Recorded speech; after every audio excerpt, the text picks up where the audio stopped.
teman-teman, bertemu lagi dengan saya Rahel. Hari ini kita akan membedah-bedah tentang pendidikan, tapi khususnya terhadap anak-anak autis. Nah, kenapa kita akan bahas tentang anak autis? Jadi pertama, saya akan menekankan dulu ya teman-teman ya. Kalau berkebutuhan khusus atau individu berkebutuhan khusus itu ada dua. Ada individu berkebutuhan khusus secara fisik, misalnya tunanetra, atau teman-teman kita yang pakai kursi roda, teman-teman kita yang tuli gitu ya. Ada juga orang-orang berkebutuhan khusus secara pola pikir. Nah, anak-anak yang berkebutuhan khusus secara pola pikir ini mereka sebenarnya tidak terlihat gitu ya. Secara physically mereka normal, tapi yang bermasalah adalah bagaimana cara mereka berpikir. Nah, sekarang kita dari berbagai jenis ini ada banyak jenis-jenisnya. ADHD, ADD, disleksia gitu ya secara proses pembelajaran. Terus apa lagi? Intellectual disability, ada lagi slow learner. Nah, kita akan masuk ke dalam kategori ini nih, yaitu autis gitu ya. Nah, karena seringkali anak-anak dengan autisme itu sering akhirnya dijadikan bahan candaan. Misalnya nih, ada autis gitu ya, kepada individu yang misalnya sering banget menunjukkan perilaku-perilaku aneh dan juga menyendiri gitu ya. Misalnya di pojokan aja gitu ya. Wah, ada apa tuh gitu. Terus kadang-kadang kita suka mikir, wah ini autis gitu ya. Nah, padahal sebetulnya tidak seperti itu ya, karena untuk mendiagnosa seseorang memiliki gejala autis ini adalah bukanlah suatu perkara yang mudah gitu ya. Karena banyak sekali pedoman-pedoman diagnosa yang akhirnya jadinya muncul lah yang namanya DSM-5 atau Diagnostic and Statistical Manual for Mental Disorder gitu ya, atau DSM-5. Itu adalah satu pedoman untuk mendiagnosa satu masalah-masalah atau kondisi-kondisi tertentu pada seseorang, terutama adalah autis gitu ya. Jadi autis itu adalah satu gangguan perkembangan ya, neurodevelopmental yang memengaruhi ini, komunikasi dan interaksi sosial, catat ya, sama perilaku yang berulang dan atau minat yang terbatas. Ini, komunikasi dan interaksi sosial sama perilaku yang berulang atau minat yang terbatas. Jadi autis ini mempengaruhi ini kriterianya. Misalnya, komunikasi dan interaksi sosial. Kita bandingkan sama anak-anak perkembangan yang normal. Pada usia berapa anak seharusnya bisa bicara? Tapi anakku kok belum ada kata-kata ya? Atau misalnya di usia yang seharusnya dia sudah berbicara lancar tapi masih ekolali. Ekolali itu misalnya, kamu udah makan? Udah makan. Kamu udah makan? Dia ngulang lagi, kamu udah makan? Kamu udah makan gitu. Atau misalnya pakai bahasa-bahasa planet ya, bahasa-bahasa yang tidak mudah dimengerti. Atau misalnya lagi tidak bisa memahami perintah. Disuruh duduk, dia mungkin tidak paham duduk itu apa.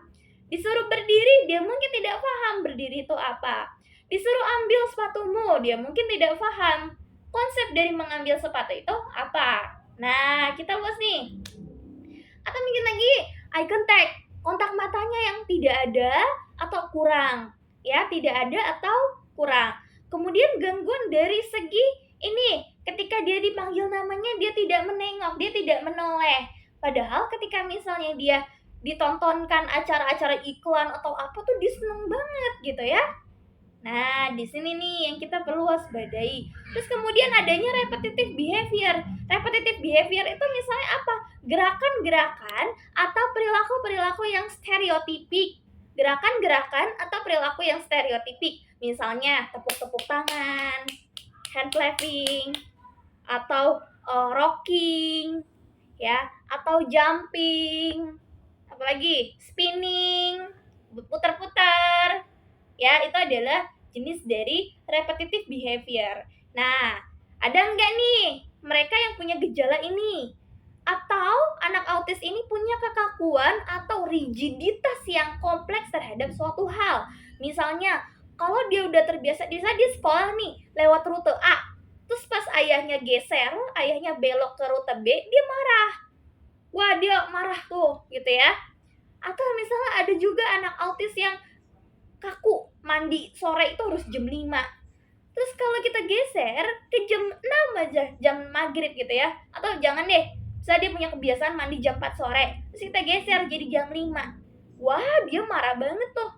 digeser atau diganti 10 menit aja dia udah rasanya tuh udah kayak bertahun-tahun, berabad-abad gitu. Jadi bagi anak-anak autis, perubahan-perubahan ini adalah sesuatu hal yang membingungkan. Karena mereka itu punya persepsi yang nggak sama tentang dunia ini. Apa sih dunia ini nih tempat membingungkan buat mereka. Jadi perubahan sekecil apapun buat anak autis tuh sangat melelahkan, teman-teman. Contoh lagi, pubertas.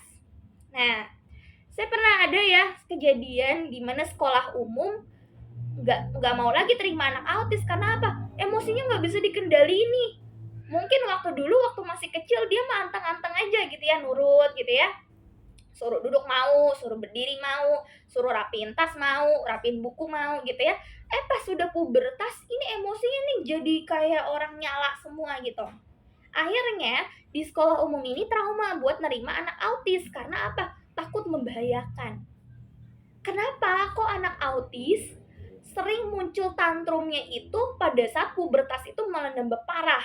Misalnya nih, yang tadi awalnya dia kalem-kalem aja, terus ketika dia pubertas, kalau pubertas kan udah ada yang berubah ya, baik secara biologis, psikologisnya mungkin, biologis kalau yang perempuan muncul namanya menstruasi.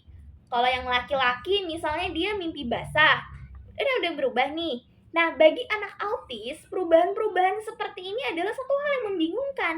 Karena mereka tidak memahami. Kenapa? Kok diriku suaranya berubah? Gitu ya. Mungkin bagi dia itu menakutkan, bagi dia ya. Tapi kita nggak bisa ngeremehin. Kamu kayak gitu aja, ini normal kok, ini wajar kok. Kita nggak bisa begitu. Karena pada anak-anak autis, balik lagi, sesuatu yang berubah itu tidak bisa diterima dengan baik oleh dia kalau tidak ada treatment khusus. Jadi kita nggak bisa kayak cuma wajar kok, mama aja waktu itu kayak gitu, masa kamu takut? Nggak bisa, teman-teman. Bahkan ada yang perempuan nih, ketika dia menstruasi dia memakai pembalutnya sampai dilempar sama dia nggak mau pakai. Ada yang kasusnya kayak gitu. Dan itu wajar nggak? Wajar kalau pada anak-anak autis. Karena balik lagi itu adalah bagaimana otak mereka mengelola informasi. Ketika dia pubertas, ada anak autis yang indranya itu nyala semua.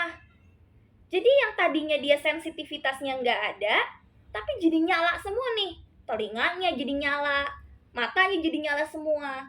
Jadi sensitif banget terhadap rangsangan yang diterima dari luar itu ada.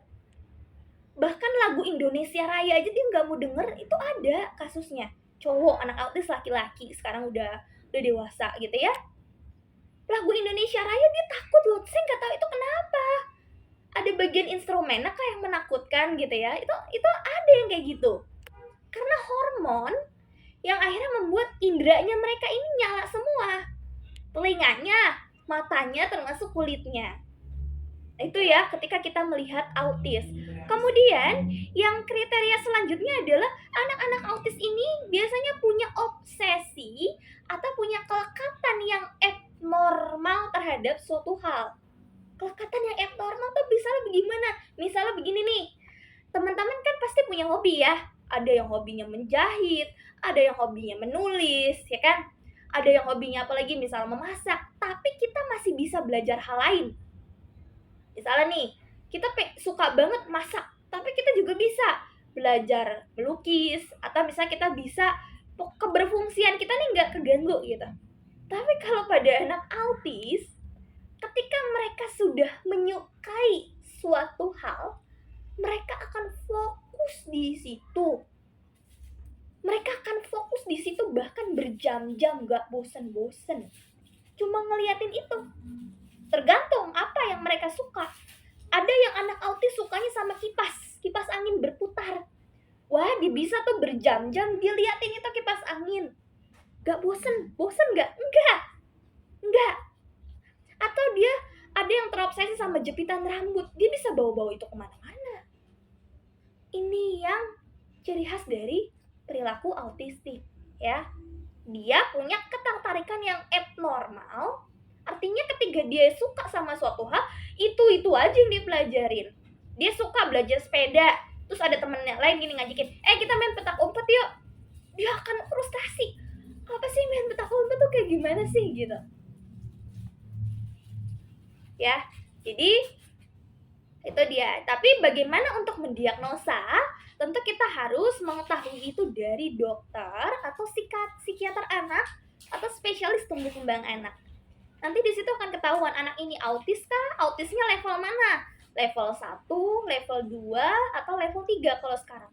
Kalau dulu tuh ada Asperger, ada PDD-NOS, ada Childhood Disintegration, ada Rett Syndrome, ada Autistic Disorder ya. Kalau sekarang gangguan-gangguan ini nih, Asperger, PDD-NOS gitu ya, atau apa itu udah lebur, jadi disebutnya ASD atau Autism Spectrum Disorder ya. Jadi orang-orang yang Asperger ya tetap dia disebutnya autis. Asperger itu adalah bentuk autis yang lebih mild, yang lebih ringan. Jadi dia tidak ada keterbatasan dalam berbahasa, perkembangan bahasanya jauh lebih baik daripada anak-anak autis yang pada umumnya. Nah, sekarang kita akan beralih ke pendidikan. Lalu bagaimana perlakuan kita di rumah atau di sekolah? Kalau di rumah, nah itu dia. Karena anak ini punya kebutuhan yang berbeda, maka kita harus melihat dulu sejauh mana komunikasi dia itu berjalan. Ini sebenarnya kayaknya saya akan bagi ke dalam beberapa seri ya. Tapi begini teman-teman, ketika kita ingin menyampaikan informasi katakanlah tentang konsep pertemanan, karena kita jangan pernah begini, anak-anak autis itu kebanyakan sulit memahami hal-hal yang abstrak. Ya, misalnya teman, sahabat, pacar. Mungkin kalau dia tidak diberi pemahaman, walaupun usianya udah 11 tahun, dia tidak memahami konsep ini. Jadi ketika kita paham anak autis itu begini, ada usia kronologis, ada usia mental. Bisa jadi ada aspek-aspek tertentu yang dia ketinggalan dari umur yang seharusnya. Misalnya umurnya udah 20 tahun nih. Secara kognitif harusnya kan dia mengikuti perkembangan usia ini, usia kronologisnya dia. Tapi bisa juga dia ketinggalan berapa tahun sebelumnya. Makanya kadang-kadang kok aneh ya, anak umur 20 perilakunya kayak bocah gitu. Maksudnya kayak anak-anak gitu ya. Maksudnya kadang kita suka akhirnya ada justifikasi gitu ya. Akhirnya kita jadi frustrasi. Gimana ya ketika umur kronologisnya itu tidak sesuai dengan usia mentalnya gitu. Tapi ada juga nanti di area lain yang dia kemampuannya itu melebihi dari usianya. Jadi nggak semua anak autis itu punya usia yang kurang dari usia kronologisnya. Usia kronologis itu misalnya sesuai kalender ya.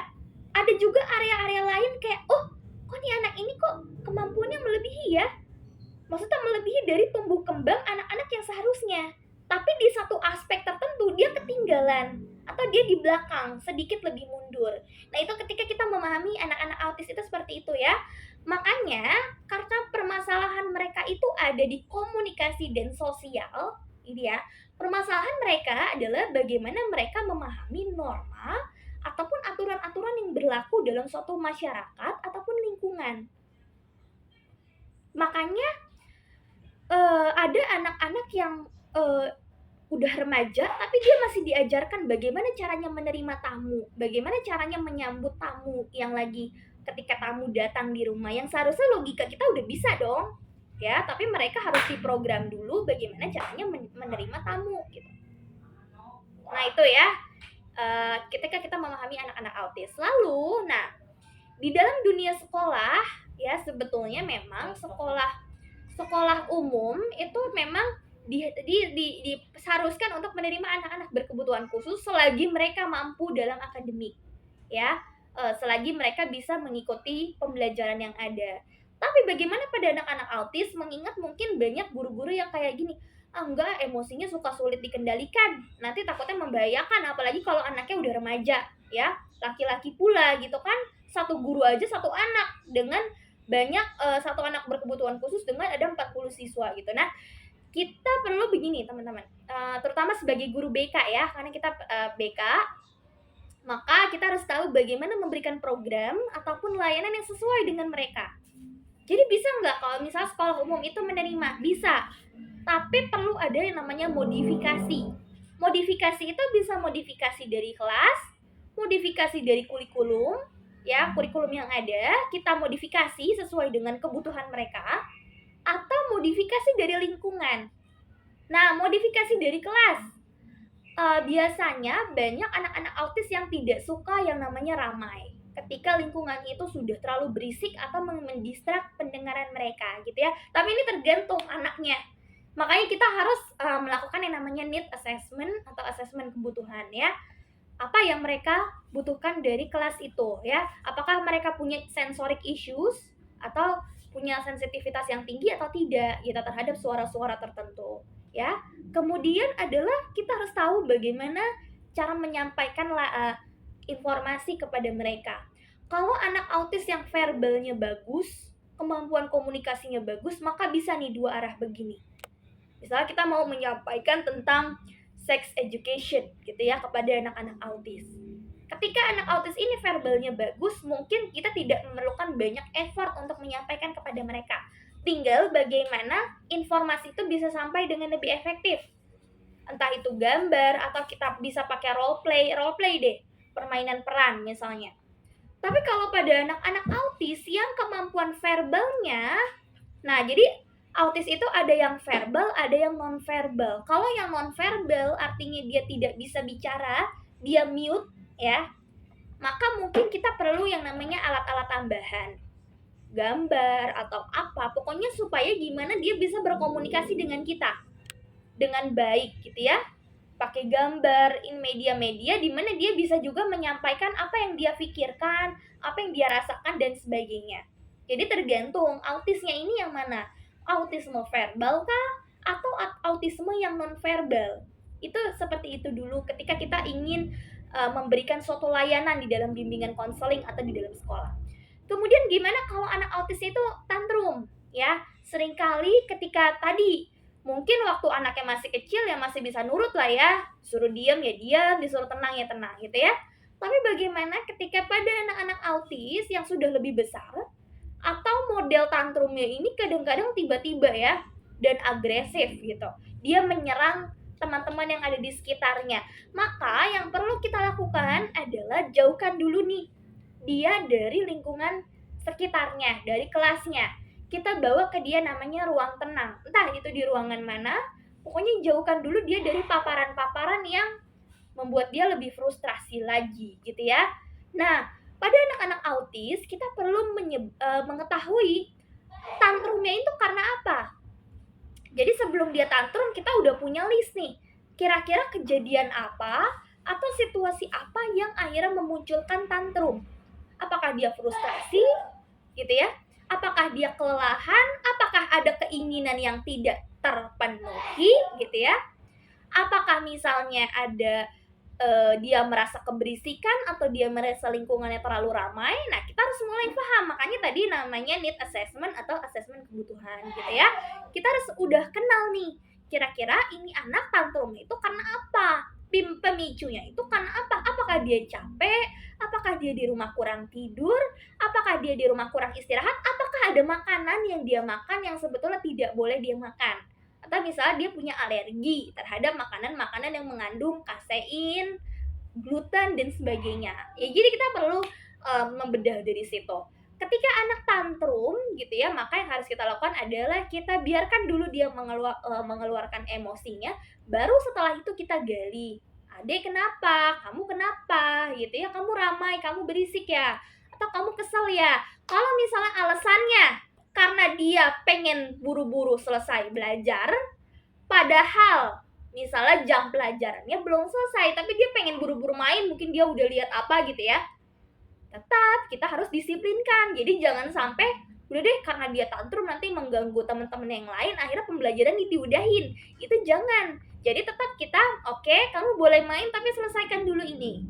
Ya, kita bantu untuk anak ini bisa menyelesaikan dulu yang dia tulis, yang dia pelajari itu secara pelan-pelan. Boleh kamu boleh main tapi selesaikan dulu ini. Jadi kita tetap tegas dengan aturan ketika alasannya memang dia kurang disiplin gitu. Jadi kita bantu dia untuk menyelesaikan dulu aturannya. Setelah itu baru kita boleh main. Atau kita kasih reinforcement ya. Reinforcement itu penguatan ya. Penguatan tuh kalau dia berhasil nih, misalnya dia punya tugas ada 5 nomor. dia udah berhasil menyelesaikan 3 nomor. Nah, kita bisa kasih penguatan di situ. Wah, hebat. Ayo, ini udah tinggal uh, ada tinggal 2 nomor lagi yang belum kamu kerjakan, misal seperti itu. Ya, tinggal 2 nomor lagi, ayo sedikit lagi, ayo bagus gitu. Kita bisa kasih yang namanya reinforcement atau penguatan supaya dia bisa terpacu lagi nih energinya untuk mengerjakan tugas-tugasnya. Nah, jadi teman-teman bisa anak autis bersekolah di sekolah umum asalkan tadi kita modifikasi semuanya. Kurikulumnya perlu dirubah nggak? Ya tergantung. Kalau anak yang masih bisa mengikuti pembelajaran, paling nanti kita modifikasi aja bagaimana pembelajaran itu bisa sampai ke dia. Apakah dengan alat-alat peraga, apakah dengan alat-alat tambahan misalnya, apakah dengan gambar-gambar. Jadi kita sesuaikan aja alat-alatnya supaya bisa dimodifikasi, artinya bisa disesuaikan sama anak ini. Atau kita perlu guru tambahan, GPK atau guru pendamping khusus atau shadow teacher sekarang kita bilangnya gitu ya. Nah, itu dia sekian yang bisa kita sampaikan dari anak-anak autis ya. Nanti kita juga mungkin akan lebih mengerucut pada masalah-masalah yang selanjutnya, pubertasnya, bagaimana